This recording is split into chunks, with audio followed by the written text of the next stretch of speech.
And welcome to the Inside Running podcast, Shoe Geeks edition, the month of May. I'm joined here by Julian in Geelong. How you travelling, mate? Hey, mate. Yeah, I'm going good. Thank you. Back in the shoe shop. You blurred the background there. You don't want us to see what's in stock. Yeah, you could probably have a squeeze. Like, hold on a sec. Can see some Nike boxes back there. That's all I can take the background off for a sec. See? There you go. But I don't want everyone to see what's going on, so I'm going to blur it. I miss that a little bit, Tommy, don't you? Do you miss working in the sort of, the boxes at the back? Yeah, going in the back room. Yeah. Yeah. I do miss that a little bit. Walk in today. We're open, so we might have some staff come past at some point looking for some shoes. Fair enough. I'll see some live action. Good. And how are you going, Tommy? Are you in a better mood, happier mood this week? Better mood.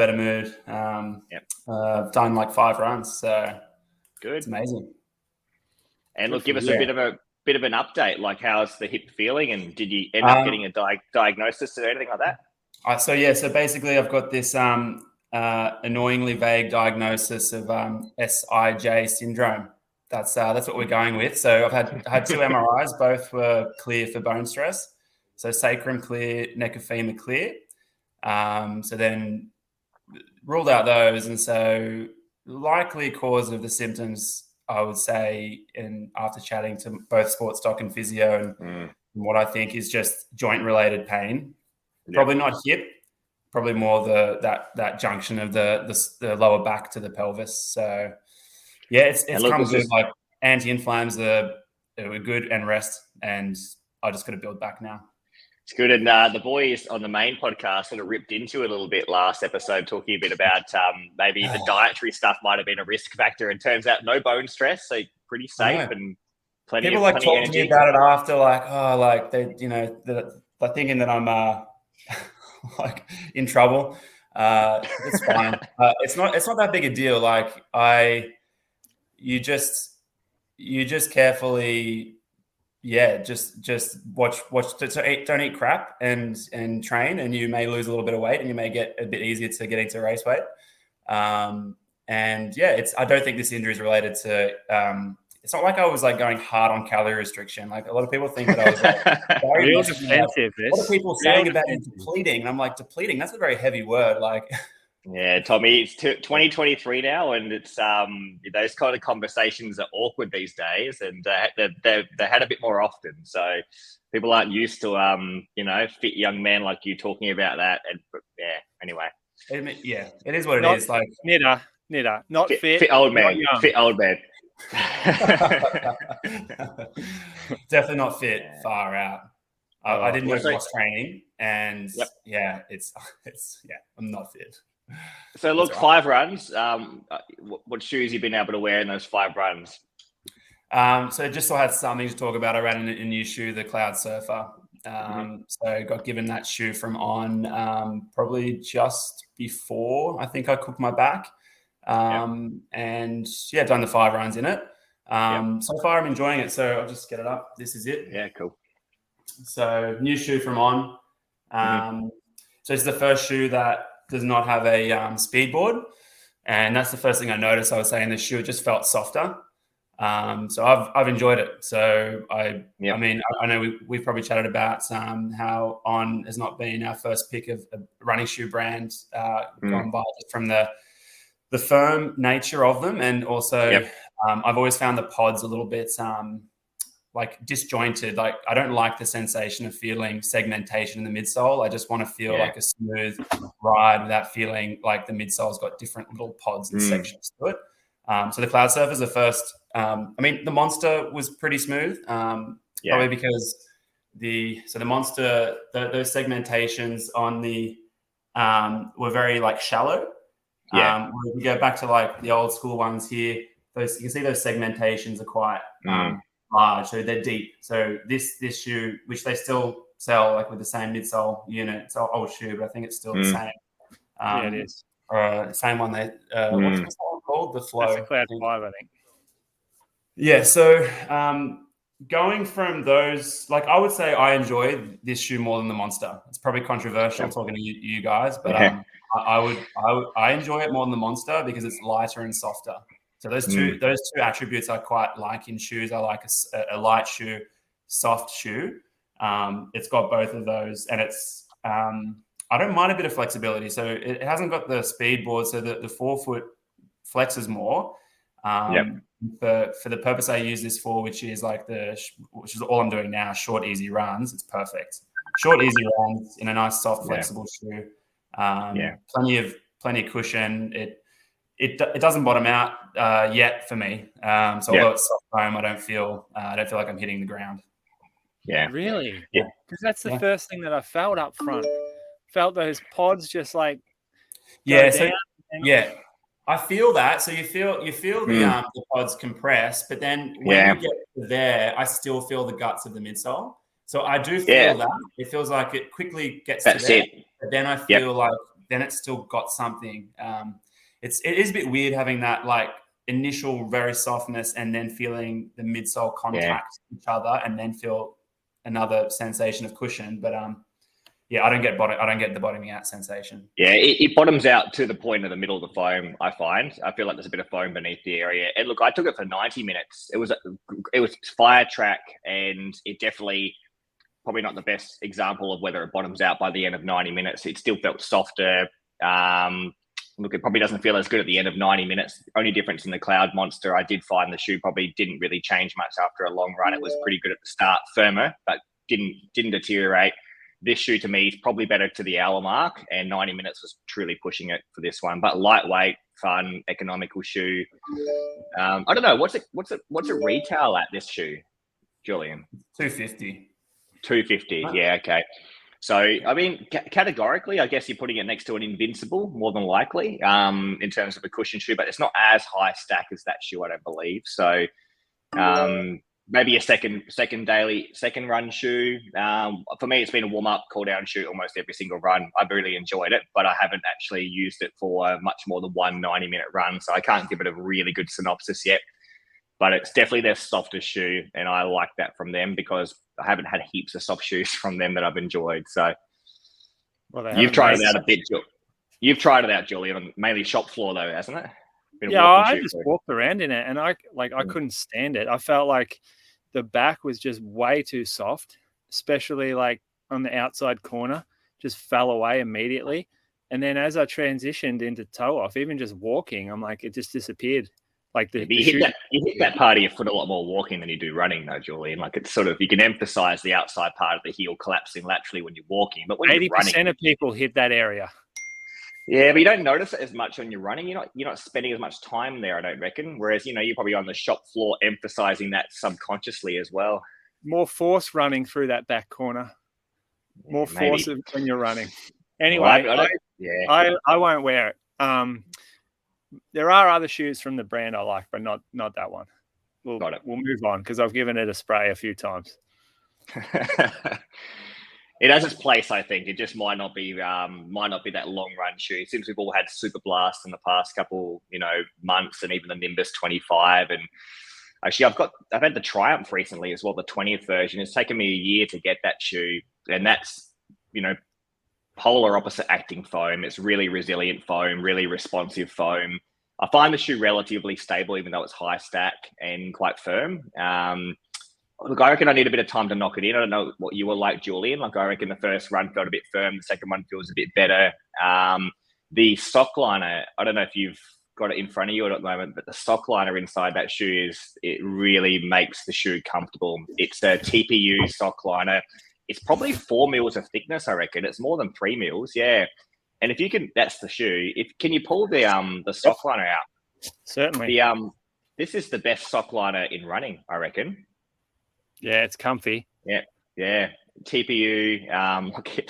Remember, like they used to just have the script of Everrun underneath the normal sock liners, probably only about 2 years ago, and now it's part of the sock liner with the with the material on top. It's a beautiful feeling material, and I know Saucony. We had Marshall come in to show the range for the upcoming year, and even the Saucony Ride's going to sort of move towards the beaded foam or the PB Plus, which is going to be a huge upgrade for that particular shoe, which is sort of a mid-range mileage shoe. So the Saucony midsoles seem resilient, but they're really fun. maybe not as plush underfoot, but probably a bit more responsive. So I know Tom, you used that piece. Yeah, Tom, you used that Piba midsole, or that Piba. You got a strip of it at work. You've been putting it into sock liners for patients, haven't you?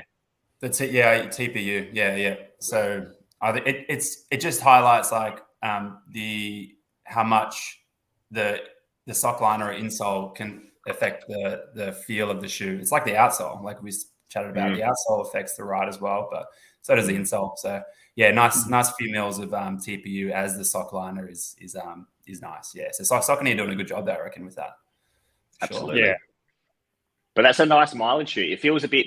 Yeah, it feels closer to the Cloud Monster, resilient sort of foam, maybe a little bit firmer, perhaps. Doesn't compress quite as much with the obviously the pods compress more on the Cloud Monster, but I reckon that's going to be a good long run shoe as well. So it feels pretty responsive. So I reckon you could pick the pace up in it pretty comfortably if you needed to. So I reckon you'd probably enjoy that, Tom. I reckon. I mean, you had the Tempest, which you were using anyway, which has I believe they use the Piba they're using the Piba based midsole with a bit. Hybrid midsole with PB plus. It was. I like that shoe. I'd probably like Triumph maybe. Yep. Yeah, we're seeing an update. What else have been in there? Big update or small update? Small update. Just the upper. Stay the same underneath. It shouldn't be a big change at all. Yeah, the upper's pretty good now. Maybe it's a little shallow for some people. Yep. Fits about half size short too, or a quarter size perhaps. Does a bit. Saucony I found a bit more comfortable with 10.5 on the smaller side. I'm normally 10 in some of the ASIC shoes like the Super Blast, so a little bit shorter. Yeah. What about you, Julian? You've come back from a bit of a back injury. Volume's a bit lower, but you've also been back running, but you've also seen some new shoes as well. Yeah. So we had our conference this week and got to see samples from different brands. I mean, because they're not due until next year, we can't really talk too much about them. But there was I've put together like an assortment list for my store based on what I saw, and like the exciting stuff obviously goes on there as well as like the successful stuff and stuff we think will have a place. There's two main like super shoes out there that I sort of looked at, three actually. That are going to be coming out 2024 early. One from New Balance, one from Saucony and Nike. So there are others, but they're the three that I looked at and thought, this is going to be good. And you can have people put the samples on if they're close enough in size. Every brand's a little different in terms of what their size is for a sample. And even within the samples, sometimes they come out of the factory really weird with the wrong densities and they don't feel exactly like what production is. But the overwhelming feedback was those two shoes in particular. We don't see the Nike sample, but those two shoes, bloody awesome. Real exciting. Yeah. And from like a mileage standpoint, look, probably less exciting on the mileage shoe. Let me just have a quick look if I've sort of pegged anything that I can't quite remember. Like little tweaks. It makes sense. Like a mileage shoe right now, there's plenty of options for good quality mileage shoes right now. It's hard to update a lot of them. There's one brand, Tommy, you'd agree with, I think should upgrade their mileage shoes a bit more. I think Nike nailed their racing flats at the moment. It'd be nice to see a few of their, like the historical shoes get a bit better again, like the Vomero and, even the Pegasus as well to catch up to the market in the volume shoes. I saw a Vomero 5 come in the other day. A Vomero 5? No way. Yeah. They're releasing them again as that's what I saw. Lifestyle shoes. You did see it. Yeah, right. Lifestyle. Cool. Yeah. A lady came in today and I was looking at it. It was an Adidas, I don't know what it was, but I couldn't tell if it was a really old running shoe or whether if it was one of the new lifestyle shoes they released. Because they kind of release them in these dirty whites that make them look old. And so I just I couldn't work it out. I stared at it for 5 minutes. But yeah, the Nike will release actually it's not too far away. Let me just let you know when one of their main neutral shoes will update. Hasn't had an update for ages. So we're going to see that come through in, I think it's October. and it's pretty good. So it's a good update on what they've got. I think they can still improve it a lot, but it's going to do a lot better than the current one. Can you tell us if this is the Infinity or not? Oh, no. Well, no, it's not. Julian, it's not like the Infinity 4. You're going to be in for a shock. I hope you pay full whack for a pair too. From the pics I've seen floating around online, there's no plastic clip in the next one. I thought you'd like that. You should get one. I haven't checked the weight of it. Imagine a size 13 for that shoe looks like it'd be on the heavier side as well. So.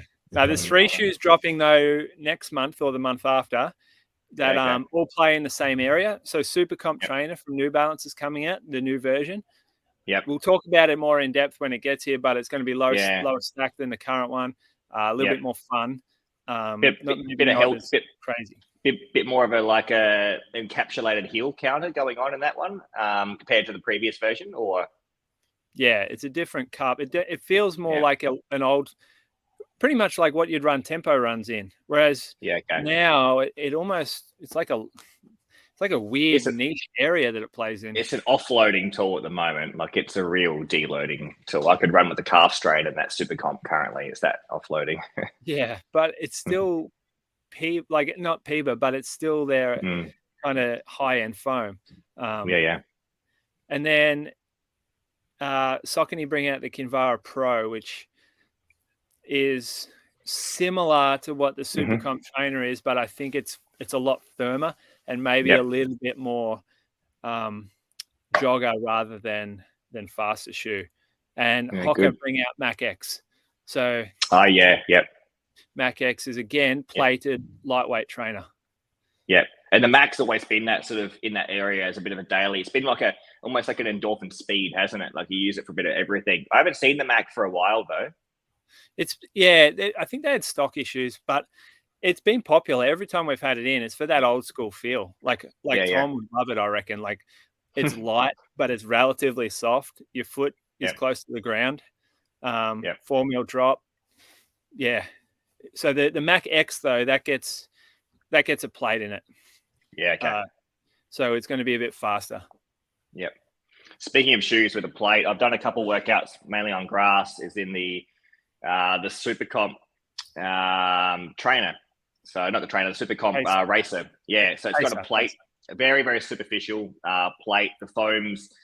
Look, it says it's like around about close to 30 mils of foam, but it doesn't feel that way when you put it on. But I think that's relative to what I have been wearing. And I've done this in a couple grass runs, workouts. It's really stiff. You still feel the rocker and the stiff. It does give the emphasis that when you start to have a plate in the shoe and it's low to the ground, the plate becomes really emphasized in the shoe. So it's almost too firm for me when I'm wearing this particular shoe, even though the foam is really nice. It's got the fuel cells, but the energy arc is almost too stiff in this particular shoe. But for a grass, I'm trying to make my calves a bit more tolerant to wearing a low profile shoe. Whether the plate's offsetting that, I'm not sure. So it's probably a slightly better casual shoe than it is a running shoe for me, tolerance wise. And Tom, I know you've worn this. I think you might have shown it as well, perhaps around about World Cross time. This is we got a couple cross country meets coming up. This is Saucony's terminal. So these are this was the one complaint you had, wasn't it, Tom? The cutouts along the midsole of the foam through here. But it is the Power Run HG foam, so it is quite responsive. It is soft underfoot. It runs a bit small and it runs a little bit narrow, as a lot of spikes do. Big heel counter though, really deep heel counter that's got 6mm heel pitch put into it. So I'm interested to try this foam out on the track and on cross country in the next couple of weeks as well. So it probably sits at around about, I think is it below 20 mils or is it above 20 mils? I'd say above. Yeah. Okay. Yeah, it's around 20. Yep. It's a nice spike, but as you said, it's definitely on the narrow side. Especially compared to a Dragonfly, which is probably a bit more anatomical, isn't it? Yeah, definitely. But, those holes they collect. If you're gonna most people won't. Well, I guess some would cross country, and that's in that spike. You're gonna collect mud if it's a muddy course. I reckon the shoe doubled its weight at the end of that cross country race when I wore that shoe, because it's extremely light. Like, it's lighter than the Dragons. The cushion to weight, like the cushion is still pretty decent. Like, it feels pretty well cushioned. But you're going to collect some mud. That's it. Yeah. What are you wearing at cross country at the moment, Julian? You've got the Dragon?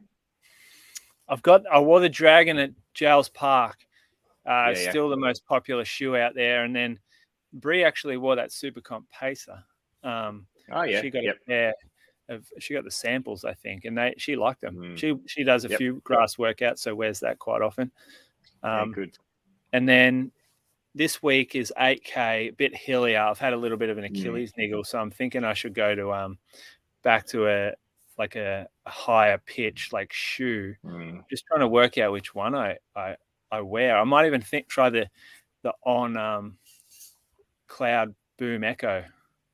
Echo Boom. Bit firmer as well. It's firmer, I just don't know how the grip will be. It depends how wet the course is. So I'll take that, and I'll take the New Balance RC 1. You still got that? You still got an RC 1? Wow. I only wear it like twice or 3 times a year, but it's worth keeping for its grip. This here, though, this is something that you guys should refer for all the time. This is Vivo Barefoot. So this is the Prime Light 3. This has a stack height of 2.5 mil. But does it? Pure rubber, no foam. Nice flared forefoot, so very human shaped, and super flexible. Like I can twist it into a ball. So you guys, like, if you ever have that knee injury that you want to unload, Nitta, you know how much of a difference footwear can make. Vivo Barefoot for the naturalists out there. Who's buying that shoe, and what are they using it for predominantly? Someone who's into the concept, who's like a believer or a follower, and they're wearing it to walk in, or perhaps do the gym, wear in the gym.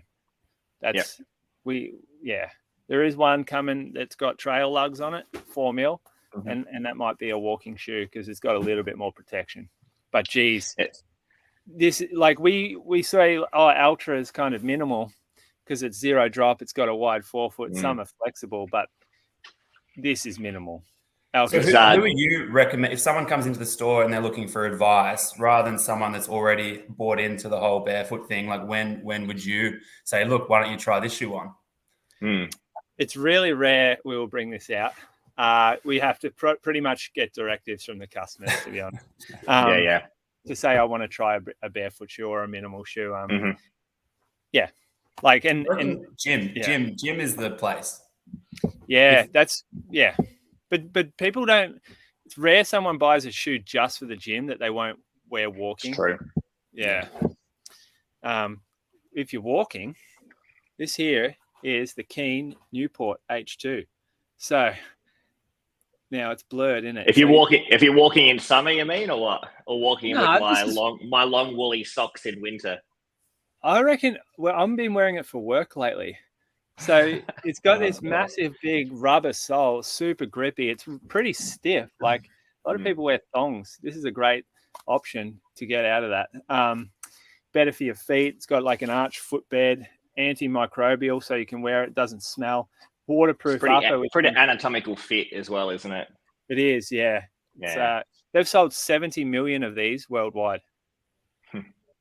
Think about that. Like a New Balance 624 type scenario. The population of Australia times like 3. They've sold that many of these. Keen is good for that anatomical fit. I'll give them that as a brand. They do well with making sure it's not going to be cramping the toes. What? That's all you give them? Pretty durable though, as well. Durable and we got the boot in the Nexus Pro. The Nexus Waterproof, sorry. That thing is a comfortable boot, or a hiking shoe, we'll call it. Yeah. Well, I won't go too far down there because we got some questions for Gold Coast Marathon. So let me pull up some questions. I'm gonna grab it here. So I'm gonna ask you to and I'm going to pepper you with a couple. All right. So, all right. Are some super shoes better for slower speeds? What's a marathon shoe for around 5 minute a K pace? You know the guy we interviewed on here, Dustin Gerbert, he actually did a paper looking at running economy changes at lower paces. And look, the short of it was that 16 kilometers per hour is usually the marker that they measure running economy with these shoes, sort of universally used amongst all the papers. And this paper looked at, I think it was 12 Ks per hour of memory.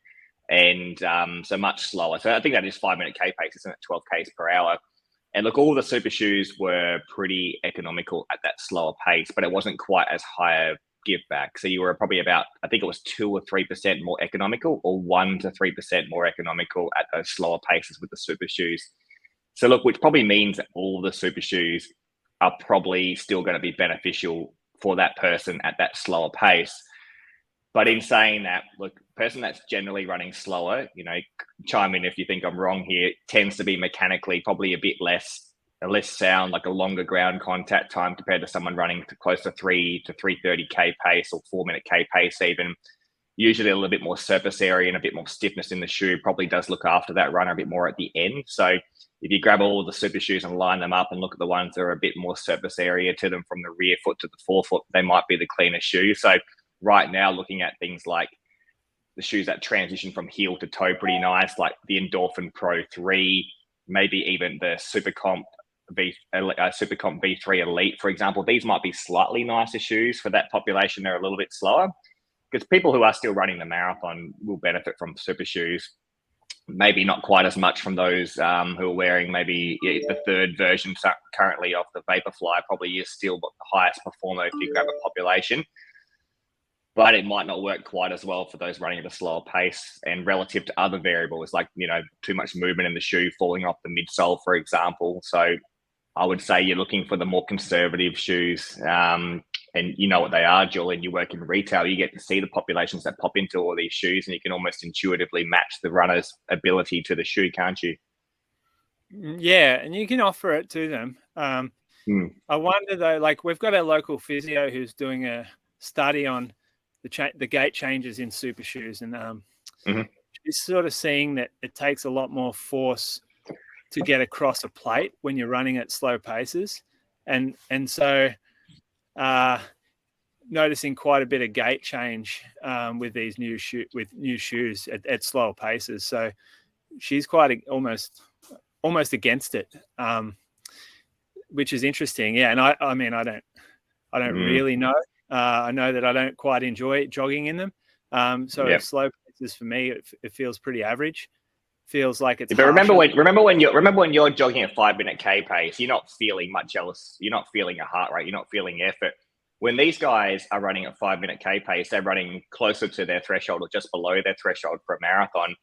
They're probably perceptually feeling like they're moving a bit faster compared to what you're used to, if that makes sense. I think the absolute difference of someone's pace is not the same as someone's relative difference. If someone's running at an effort that's 5 minute K pace, that's 85% of their heart rate. Look, they're searching for an economy boost. I think that there's benefit to the shoes as well. Yes, there's obviously the risks in terms of motion and movement and getting over a plate, but look, that's also variables of the plate. Like I struggle to get over the Sky Plus plate because it's so high, the plate in the shoe, whereas the ones that curve down deeper, well, you get over that plate a bit quicker because the plate drops down halfway through the shoe. So there's other variables. And so, that's why I think things like the Super Comp and the Pro 3 will be quite good for the populations that are a little bit slower. They can get over that plate a bit easier because the plate does it for them. Yeah, I think try it on is the key here. And try it on, have a run on the treadie. And we can do that now. It's not like we're in this period where it sells out in 2 minutes. You can sort of get in and find the right fit for yourself. Because if you're doing a marathon and you're running 5 minutes a K, you're going to be out there for 4 hours or so, 3.5 hours. Yeah, absolutely. So the fit and how the shoe feels around your foot is so much more important, I think, than how bouncy the foam is. You'd still be looking at the comfort factor here. Yeah, I'm going for what feels comfortable. Yeah, and I'm changing my thinking every time I go out for a longer run around that. Like picking the shoe on what I know at 35K will still fit my around my foot well with no foot health issues there. And look, you don't know sometimes until you do it either, right? So like that Endorphin Elite, I love that shoe when I'm running for 0 to 10 minutes, and I'm hitting the same spot. The foam's a bit firmer, my feet go a little bit numb. That's not irritable for 10 minutes, but it's irritable at 20 minutes, for example. Yeah, for sure. I noticed that with the SC. I mean the Endorphin Elite too. All right, next question. There's a lot of super shoe questions here. So this is in partnership with Gold Coast Marathon. So what I'm going to do is ask a more specific question. You're in prime marathon PB shape and racing on the Gold Coast. What shoe are you wearing? Tom, this was you not long ago, mate. And then it got taken away from beneath you. I was mid-session thinking, I'm actually pretty fit here. This is going to be good. And then I had to stop because of my back. But I was in the Vaporfly 3 from Nike. That would definitely be the shoe I'd be in on the Gold Coast. What were you going to wear that year when you were over there? You were staying at, staying in a hostel and preparing by yourself, and the Gold Coast Marathon got taken away in the last. You were going to decide between the Vaporfly. You were considering the Asics, weren't you? Yeah, I had the Sky version 1 and the Nike Vaporfly V1 as well. Yep. I would have wore the Vaporfly V1, but I was training in the Sky V1 a lot, and I wouldn't have been bothered if I didn't have the Vaporflies and I had to wear the Asics because they were a close second. But definitely Vaporfly, man. Yeah. What about you, Nitta? I'd wear the Alpha Fly 1, but look, my Alpha Fly 1s are just about at their end stage, so probably the Alpha Fly 2. I still like them enough. They're the closest to the Alpha Fly 1. Yeah, all right. I would put on the Supercomp Trainer, the Supercomp Racer V3. Yeah, it's good. Yeah. Supercomp Elite V3. They changed the names a lot. That's my shoe, and it's not the most super, but it's the best fit. And but like you said, it's I reckon it's super for the end of a marathon. I reckon. I think you'd really enjoy that shoe at the end of a marathon. Yep, good one. Next question. I'll try to go something different here. Geez, super shoes are popular. Actually, a quick question for you, because Toby ran the 44Ks on Sunday. He wore the Endorphin Elite. How did he find it for the full, 2.5 hours or whatever? He said said he was fine actually. So he was cooked though. The bloke was struggling big time at the end, and he was running real slow as well. So it's a he didn't make any specific comments on that, but another one of the fellas here, he ran the half marathon, and it was his first half, and he wore the Supercomp Elite. And actually, our whole staff here wear the Supercomp. I mean, you mean the Endorphin Elite? The Endorphin Elite, the whole staff get around it. So, Jazz, who does tries, wears it, and then Josh wore it at Canberra. Had no issues with slipping in the wet. I know some people get on board that, but it's hasn't been a problem there for Josh. And then Dan wore it on the weekend in the half. Said he got sore feet towards the end, but he didn't have to slow down because of it. And Toby wore it for the full. So it's if you're going to pick a shoe as a store favorite in here, that's it at the moment. Yeah. Interesting. Bit odd to get sore feet in a super shoe. Nah, you kidding? No, I'm not. With how stiff those plates are. I'm just comparing this to traditional racing flats. Do you remember those? Bloody hell, I got sore feet in those. No one used to wear them, though. That's the thing. It was only the top-end racers that wore them. Maybe the top 20, and everyone outside of that would just wear their training shoes.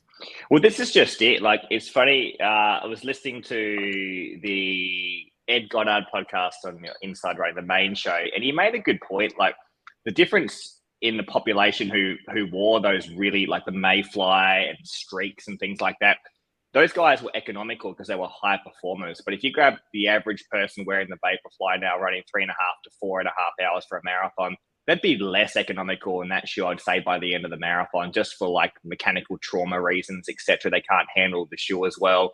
And those populations are going to be more economical at the end of the marathon, more than likely wearing a Saucony Ride like Julian would do, back in the day, because there is more substance to the shoe, a bit more protective. Yes, the first part wouldn't be as economical because the shoe's a bit heavier, but things change in the marathon and the economy is lost here, there, and everywhere. So, and at the end of the marathon, it's not quite the same. You were tough enough to be able to wear a Mayfly and a Lunar Racer for the marathon because you probably weighed 60 kilos, Tom. So probably cutting calories into the marathon. Doesn't mean that he did it well, though, because his PB was. Well, he won. He did it pretty well. He did win Melbourne Marathon, so he did it pretty well. What was his time? Well, that was a windy day, mate. What was your time? It's 2:20. 2:21 Melbourne Marathon? No, it didn't. Huh? That's like 15th place these days. Yeah, I don't know. I don't know if you ran that year. That year was just wild. It was like gale force winds. Do you not remember? I remember. I wore the Zoom Elite 9. Oh wow! Yeah, nice. That's not bad though. It wasn't a racing shoe though. It was close to it, just a bit heavier. Bit heavier. That's right. I was looking for heavier. I was in that. I was preempting the super shoe area. High cushion. Yeah, I would have definitely wore the Lunar Racer for second marathon if it wasn't for the Vaporfly coming out the year after. Yeah, it was too minimal. The Mayfly was definitely too minimal for the marathon. I got a good one here. You'll love this, you boys, because you'll be all about it. I missed it. The lesser stability of racing shoes. All right, let me reword it because it hasn't been worded real. Because super shoes are inherently unstable, would taping the ankle be a way to help remedy this if you're racing in the shoe? So, Tom, would you do a low dye taping super shoe to compensate? Nah, I mean, this is where you just got to find the shoe that suits. I think if you start going down the rabbit hole of having to strap your foot to cater for the shoe, you just need a more stable super shoe. And there's enough on the market now where you can find a super shoe that's more stable than others. And like the classic example, which you touched on, was like Vaporfly versus some of those others that have more surface area. So you just go a slightly less soft or slightly increased surface area super shoe to get the stability needs you require, as opposed to if you're having to strap. I think it's just you're not in the right shoe. Agreed. Good. Yep. Good. Yeah. All right, we'll save some for next month as well because we're going to get a June in before the race. What's coming up? Why don't I roll through a few little releases for you? Yeah, absolutely. Maybe some stuff that might interest you. Maybe not. I don't know. I've already said a few Kinvara Pros. Got Triumph. Are they within the next few months? The Kinvara Pro. Yeah. So what's the deal with that shoe? Can you tell us like what you'd use it for? Well, this is the thing. This is one of the issues with sampling. So the first one we saw was soft and it was quite bouncy.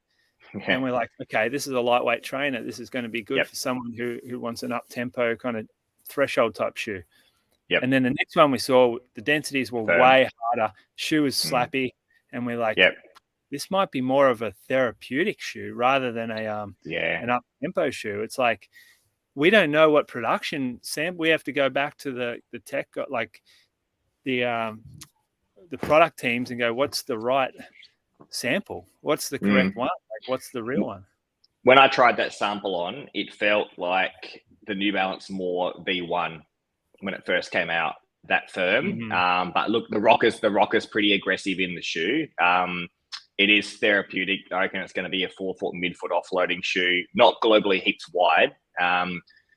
But yeah, so it probably could have been a little bit softer, but once again, you don't know if that's going to be, the release is going to be softer at all. But the one I saw in person was just a bit firmer. It seemed therapeutic. The first one was softer, yeah. We've got the a new colorway of the Dragonfly coming up, which is pretty cool. Going to be red and black, maybe associated with a team that's in the US. It's going to get retailed over here. Kind of excited by that. And this will be the last Dragonfly one. This will be the last Dragonfly one before the next one's released, surely. The last colorway. I saw Nike coming up. I saw their rank. I saw what's available. So there will be. I haven't seen a new Dragonfly yet. Are you getting the cross country model? No, it's not coming into the country. What's the deal? No. You're... Yeah, right. No. We've do you know 12 cross country runners in this country. Yeah, look. While we're talking about that as well, are you going to get any of the New Balance, the LDX Spike? Is that going to be a shoe that you can get the Super Comp LDX Spike? No. Is Ellie getting it? I think she's got it. Yeah. Yeah. It looks a good spike. Yep.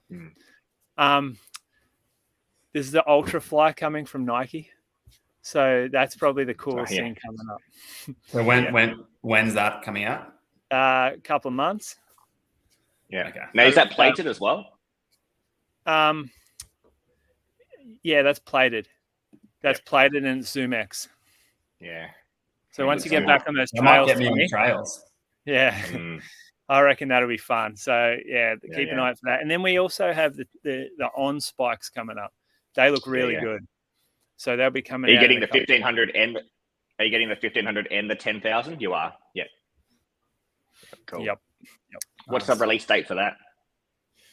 I think it's July. You will sell them instantly, I reckon. Are they going to be expensive? What do they retail? Not too bad. Surely. Not too bad. There are some not too bad because Dragonfly is 220. Oh, like I think maybe a little more. Yep. But not like we've seen some spikes. Not 350 like the Asics ones. 400 for the Asics. They were 400 actually. Yeah. Yeah.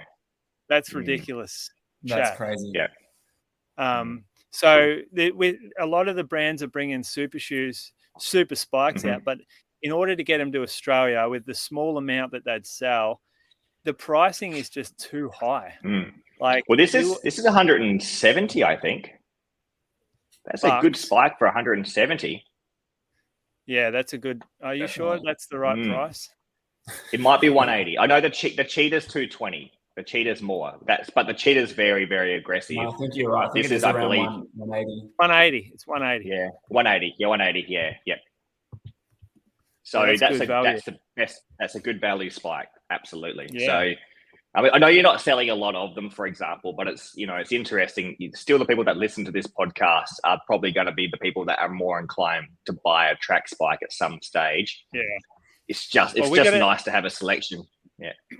We got a brand bringing out a super shoe next year for $420. That's too much. Is that Brooks? No. Okay. It's a brand new shoe, but that is a lot of money. Imagine going in and dropping $420 on a pair of super shoes.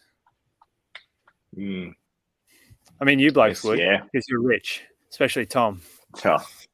Because I just live in your kitchen. You live in the Shire. The Shire, it's like the cheap part of Sydney. I'm like just like being pushed out of Sydney. You're on the bike. You're on the beach. All right, yeah. So next month there might be some shoe. Maybe depends what time in the month we record, but we might have some new stuff to chat about. Maybe some new hiking shoes that you boys would get around. How's that Ultra Olympus going? The hiking shoe? You selling a bit of that? Yeah, not bad. We're doing pretty well with the Cloud Rock 2 from On. That is a clean looking hiking shoe. And also the Cloud Wander waterproof, which is like their hiking shoe, not boot. It's like a low cut. It's like you can go anywhere with that thing and it looks amazing. This is how you sell shoes up on the coast, Tom. Hiking shoes got to look good as well. Yeah. Yep. All right. What do you guys got coming up? Like you're competing this weekend, Julian. You got to get yourself back into shape. Tom, you're getting back into jogging, so you'll be up to 100 Ks a week within a week or two. It's usually how you get back into it. Yeah, probably. Yep. I'll be racing in a few weeks. You won't go to Gold Coast, will you? What's that? You won't go to Gold Coast, will you, Tom? It'd be too early. Lana's racing the half, so I'll be up just watching with the kids. Nice. Won't be racing. A real athlete. Good. Are you going to Launceston, Julian? Nah. I'm going to Gold Coast, though. Cool. Come up to the Gold Coast, Nitta. Race. No, I've got the conference at Brisbane month before. I can't do back to back. We divorced if I do that. Yeah. Yeah. Christine's not going to run the half marathon up there, so I've got no excuse. Not enough runners in the family. Sign her up then. I don't think she wants to. She doesn't really like it as much as Lana does. Lana's real competitive. She's got a real mean streak in her, Lana. She's real competitive. Yeah. Yeah, she is. Yeah. It's good to chat to you guys again. Yeah, keep training. Thanks, fellas. And speak next time.